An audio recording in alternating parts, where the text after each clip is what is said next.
Convenció Valencianisme 2012. Des de ben matí, els organitzadors de l'event ja estaven ultimant els preparatius de lo que esperaven fora un acte històric. Els tècnics informàtics i audiovisuals fent les últimes proves abans de que s'obriren les portes als assistents. Fon a partir de les 9:30 quan s'inicià el procés d'acreditació i començà a arribar la gent. Tant en recepció com en l'entrada, eren rebuts en un somriure d'orella a orella, explicant-los el funcionament de l'acte, mostrant-los la sala i esperant que avui fora un gran dia. Entrevistem a Juli Moreno, coordinador de l'event. Quina impressió creus que eixirà d'ací, de la convenció? La impressió d'ací jo crec que la trobarem a partir de les 7 de la vesprada, però el que és important és el positivisme que s'ha generat en reunir a persones de l'àmbit del valencianisme, però que en un moment determinat possiblement estàvem en camps un poc diferents i el fet de que així puguem treballar junts, doncs la impressió de moment ja és positiva. I quin objectiu us heu marcat des de l'organització de la convenció per a aquest acte? Per a l'acte concret, l'important seria arribar a consensuar entre tots el document marc i que este fora un pla d'actuació, que fora en realitat la forma de poder, a partir d'ara, funcionar en un valencianisme que creguem baix aquesta estructura que anem a crear avui. L'estructura arribarà a fins culturals, polítics, socials?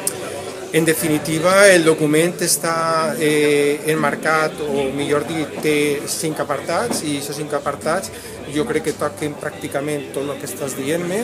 Hi ha una especial dedicació al tema de la identitat, però no és l'important o el més important i bàsic, sinó que a més s'aborden qüestions com drets i deures de valencians, com volem que València estiga com a poble en el món, hi ha qüestions vinculades a patrimoni i tot això ha de ser un punt de partida. Jo diria que avui podríem posar el primer escaló en una llarga escala que encara nos queda per construir, per pujar, per aconseguir realment una presència en aquesta societat i motivar la societat valenciana.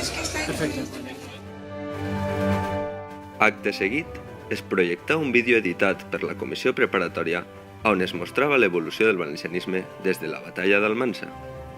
Després, es passà el cronograma que hi havia previst, llegida del discurs inaugural per Agustí Zacarés i a continuació la votació i defensa de les esmenes formulades una per una. Individual i en sa casa. Ixe era el sentit i per el qual se posaven al·lusions. No se pretén ser un document tancat ni doctrinari per a ningú. Una vegada votades totes les esmenes, es passa a la votació final, l'aprovació del document marc en les correccions acordades prèviament per cada esmena. Finalment, i de manera totalment democràtica i participativa, fon aprovada pel 92% dels acreditats. Portaveu de l'organització de la convenció. Conta'm-nos, Joan Carles, quina impressió has tingut al final de la convenció? La impressió ha sigut molt bona. La veritat, m'ha agradat un muntó perquè ha hagut consens, ha hagut participació i ha hagut molta il·lusió. I de cara al futur, això és una gran promesa. Tens esperances en el futur d'un projecte que puga reviscolar el valencianisme? Tinc esperances de que el valencianisme cultural reviscole. Ara, el valencianisme polític està encara per madurar. I quina seria la base per a aquest futur? La base per a aquest futur, la que hem d'establir són els valors que hem establit en aquest document marc i a partir d'aquests valors s'han de definir els objectius a llarg de termini que tindran que veure les estratègies que ens plantegem. Una de les estratègies és crear un o diversos partits polítics que seguisquen aquests valors i aquests objectius. Com t'has vist en la convenció? Bé, jo ho he vist molt bé i esperançat de que decidisca algo de profitós. Com has vist el debat que ha sorgit a partir de la convenció?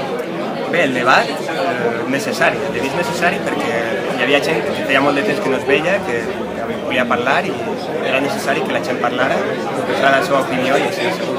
Creus que se hauria d'aprofundir més en el que s'ha pactat avui?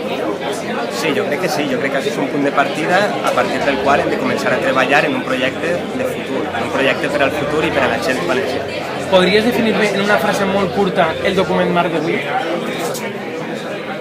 concòrdia i futur. Molt bé.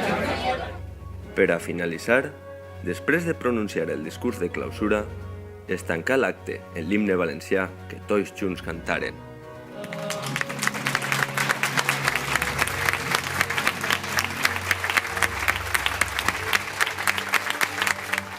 Esperem que t'hagi resultat interessant esta informació i si vols saber més, fullvolant.com.